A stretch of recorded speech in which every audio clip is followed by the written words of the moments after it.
ಅವ್ರಿಗೆ ಬೇಕಾಗಿರೋದು ರೈತರಿಂದ ಓಟ್ ಅಷ್ಟೇ ಬೇಕು. ಚುನಾವಣೆ ಸಂದರ್ಭದಾಗ ಅಷ್ಟೇ ನೀವು ನೆನಪಾಗ್ತಾರೆ ರೈತರು. ಚುನಾವಣೆ ಮುಗಿತು ಅಂದ್ರೆ ಮುಗೀತು, ನಿಮ್ಮ ಅವರ ಕಣ್ಣ ಪರದೆಯಿಂದ ರೈತರು ದೂರ ಆಗಿಬಿಡ್ತಾರೆ.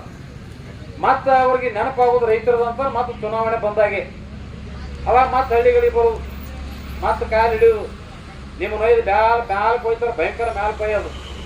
ಅವಾಗ ನೀವು ನಂಬಿ ಆಯ್ತು ಬಿಡಪ್ಪ ಏನೋ ಭಾಳ ಅಳುದು ಕರೀದು ಮಾಡ್ತಾನ ಕಾಲಾಗ ಹೋಗೋದಕ್ಕ ಹೇಳಿ ನಿಮ್ಮ ಪವಿತ್ರ ಓಟನ್ನು ಹಾಕಿ ಕಳಿಸ್ಬಿಡ್ತೇವೆ. ಅದು ರೂಢಿ ಬಿದ್ದುಬಿಟ್ಟು ಇದು ಸ್ವಲ್ಪ ಬದಲಾವಣೆ ಆಗ್ಬೇಕಾಗ್ಯಾವ. ಯಾವಾಗಲೂ ಒಬ್ಬೇ ವ್ಯಕ್ತಿಗೆ ನಿರಂತರವಾಗಿ ಓಟ್ ಹಾಕಿ ಕಳಿಸಿ ಅಧಿಕಾರ ಕೊಟ್ರ ಈ ಹಣೆ ಬರ ನಿರ್ಮಾಣ ಆಗ್ತೈತೆ. ನಮ್ಗೆ ಒಂದು ಸಲ ಅವ್ರನ್ನ ಚುನಾವಣೆಯಿಂದ ಪರಾಭವಗೊಳಿಸಿದ್ರೆ ಬುದ್ಧಿ ಬರ್ತದ್ರಿ. ಯಾಕೆ ನಮಗೆ ಈ ಸಲ ನಮಗ ಮತ ಹಾಕ್ಲಿಲ್ಲ ರೈತರು ಜನಸಾಮಾನ್ಯರು, ನಾ ಎಲ್ಲಿ ಎಡವಿದ್ದೀನಿ, ಕೆಲಸ ಮಾಡೀನಿ ಇಲ್ಲ ಅಂತಕ್ಕಂಥದ್ದು ಆತ್ಮಾವಲೋಕನ ಚಾಲು ಆಗ್ತದ. ಅವ್ರಿಗೆ ಗೊತ್ತಿರ್ತದ, ಆದ್ರೂ ಒಳಗೆ ಚಿಂತನೆ ಚಾಲು ಆಗ್ತದ ಅವರಿಗೆ. ಹೌದಲ್ಲಪ್ಪ ನಾ ತಪ್ಪು ಮಾಡಿದ್ದೀನಿ, ಅವ್ರಿಗೆ ಕೆಲಸ ಮಾಡಿಕೊಟ್ಟಿಲ್ಲ, ಆ ಕಾರಣಕ್ಕಾಗಿ ಈ ಸಲ ನನ್ನ ಸೋಲಿಸಿದಾರ, ಇನ್ನು ಮುಂದೆ ನಾನು ಆ ಜಾಗೃತ ಕೆಲಸ ಮಾಡ್ಬೇಕಂತಕ್ಕಂಥ ವಿಚಾರ ಬರ್ತವ್ರು ಜಾಗೃತ ಆಗ್ತಾರೆ. ಆ ನಿಟ್ಟಿನಲ್ಲಿ ನಾವು ಮೊದಲು ಜಾಗೃತರಾಗಬೇಕಾಗ್ಯದ. ಅವ ಏನೇ ತಪ್ಪು ಮಾಡಿದ್ರು ಕೂಡ, ಏನ್ ನಮ್ಗೆ ಅನ್ಯಾಯ ಮಾಡಿ ಮೋಸ ಮಾಡಿದ್ರು ಮತ್ತೆ ಒಳ್ಳೆ ಅದೇ ರಾಗ ಅದೇ ಹಾಡಾಗಿ ಮತ್ತೆ ಅವರಿಗೆ ಓಟ್ ಹಾಕಿ ಆರಿಸಿ ಕಳಿಸಿದ್ರ ನಮ್ಮ ದೌರ್ಬಲ್ಯವನ್ನ ಅವರು ದುರುಪಡಿಸ್ತಾರೆ.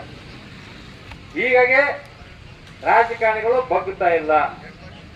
ರೈತರಿಗೆ ಏನಾಗ್ಯದಪ್ಪ ಅಂದ್ರೆ ಚುನಾವಣೆ ಸಂದರ್ಭದಲ್ಲಿ ಮೊಸಳಿ ಕಣ್ಣೀರು ಸುರಿಸಿದ್ರೆ ಸಾಕು, ಅವ ಮನಸ್ಸು ಕರಿಗೆ ಓಟ್ ಹಾಕಿಬಿಡ್ತಾರ. ನೋಡ್ರಿ ಇಲೆಕ್ಷನ್ದಾಗ ಎಂತೆಂತ ನಾಟಕ ಮಾಡ್ಕೊಂಡು ಬರ್ತಾರ್ರಿ, ಏನೆಲ್ಲ ಅಳ್ತಾರ ನೋಡ್ರಿ. ಎಲ್ಲ ನಾವು ಸಾಲ ಮಾಡಿ ಅಳ್ತಾರ್ರಿ ಇಲೆಕ್ಷನ್ ನಿಂತುಗಳ ಏನ್ ಅಂತದ್ ಏನ್ ಕಳ್ಕೊಂಡಿರ್ಬೇಕು ಇವರು. ಕಣ್ಣ ನೀರೇನ ಅವ್ರ ಬಹುತೇಕ ತಂದೆ ತಾಯಿ ಸತ್ತಾಗ ಹತ್ತಾರಿಲ್ಲ ಗೊತ್ತಿಲ್ಲ. ಹಳ್ಳಿಗೆ ಬಂದ ಚುನಾವಣೆ ಸಂದರ್ಭದಾಗ ಕಾಲ್ ಹಿಡ್ಕೊಂಡು ಅಳ್ತಾರ್ರಿ. ಅಳ್ಳಾಕೇನೇನೇನು ಇವ್ರು ಆಸ್ತಿ ಕಳ್ಕೊಂಡಾರ, ಏನ್ ದೊಡ್ಡ ಅನ್ಯಾಯ ಆಗ್ಯದು. ಚುನಾವಣಾ ನಮ್ಮ ಪುಟ್ಟನಾರು ಭಾಳ ಚಂದ ಹೇಳ್ತಿದ್ರು, ಚುನಾವಣೆ ಸಂದರ್ಭದಾಗ ದುಡ್ಡು ಕೊಡೋದು ಇದು ಭ್ರಷ್ಟಾಚಾರ ಅಷ್ಟೇ ಅಲ್ಲ, ಚುನಾವಣೆ ಸಂದರ್ಭದಲ್ಲಿ ಡೊಂಗಿ ನಾಟಕ ಮಾಡಿ ಮೊಸಳೆ ಕಣ್ಣೀರನ್ನು ಸುರಿಸ್ತಾರಲ್ಲ ಅದನ್ನು ಕೂಡ ಚುನಾವಣೆ ಸಂದರ್ಭದಾಗ ಅದು ಭ್ರಷ್ಟಾಚಾರ, ಕಣ್ಣೀರು ಕೂಡ ಭ್ರಷ್ಟಾಚಾರ ಅಂತ ಹೇಳ್ತಿದ್ರು. ಅಳ್ಬೇಕು ಯಾಕ್ರಿ, ಏನ್ ಹಾಳಾಗಿದ್ರು? ಅಳುದಾರ ಚುನಾವಣೆ ನಿಂದ್ರಕ್ಕೆ ಯಾರು ಹೇಳ್ತೀವಿ? ತಾಕತ್ತಿದ್ರೆ ನಿಂದಿರ್ಬೇಕು, ಇಲ್ಲ ಬಿಟ್ಟು ಬಿಡಬೇಕು. ಹತ್ತು ಕರೆದು ಮತದಾರನ್ನ ರೈತರನ್ನ ಮನವೊಲಿಸಿ ಅವ್ರ ಮನಸ್ಸು ಕರೆಸಿ ಓಡ್ ತಗೊಳಕ್ ಇದೊಂದು ನಾಟಕ ಇದೆ. ಅಳುದು ಬಹಳ ಜನ ಎಲ್ಲ ಹಿಂಗೆ ಮಾಡ್ತಾರ. ಏನೇನೆಲ್ಲ ನಾಟಕ ಮಾಡ್ಕೊಂಡು ಪವಿತ್ರ ಓಟ್ ತಗೊಂಡು ಅಧಿಕಾರ ಸಿಕ್ಕ ನಂತರ ಮತ ಹಾಕಿದ ಜನರು ರೈತಾಪಿ ವರ್ಗ ಅದಾರು ಸತ್ತಾರ ಅಂತಕ್ಕದ್ದು ಕೂಡ ಕನಿಷ್ಠ ಪ್ರಜ್ಞೆ ಇರಂಗಿಲ್ಲ, ವಿಚಾರ ಮಾಡಂಗಿಲ್ಲ. ಇದು ತಪ್ಪು ನಂಬುದಿದೆ.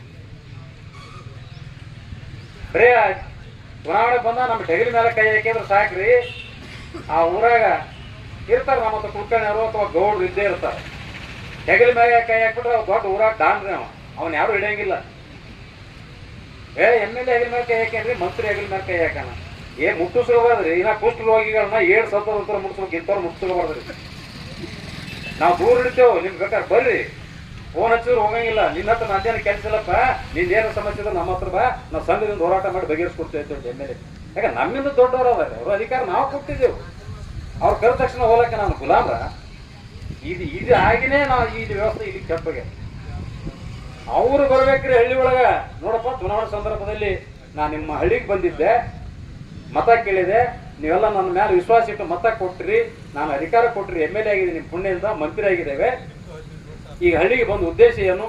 ನಿಮ್ಮ ಉಪಕಾರ ತೀರಿಸ್ತೀನಿ, ನಿಮ್ಮ ಸಮಸ್ಯೆಗಳೇನದಾವು, ನಿಮ್ಮ ನೀರಿನ ಸಮಸ್ಯೆ ಅದು, ಗ್ರಾಮದಲ್ಲಿ ರಸ್ತೆ ಸಮಸ್ಯೆ ಅದು, ಚರಂಡಿ ಸಮಸ್ಯೆ ಅದು, ಏನು ಹಲವಾರು ಸಮಸ್ಯೆಗಳದಪ್ಪ ಹೇಳ್ರಿ. ಎಲ್ಲ ಸಮಸ್ಯೆಗಳು ನಾನು ಆದ್ಯತೆ ಮೇರೆಗೆ ಬಗೆಹರಿಸ್ತೀನಿ ತಿಳ್ಕೊಂಡು ಯಾವ ಮತ್ತೆ ಚುನಾವಣೆ ಆದ ನಂತರ ಹಳ್ಳಿಗೆ ಬಂದ ಜನತೆಯನ್ನು ಕೂಡಿಸಿ ಸಭೆ ಮಾಡಿ ಚರ್ಚೆ ಮಾಡ್ತಾನಲ್ಲ ಅವ ನಿಜವಾದಂಥ ಜನಪ್ರತಿನಿಧಿ, ನಿಜವಾದಂಥ MLA. ಅವ ಕಳ್ಕಳಿದ್ದವ.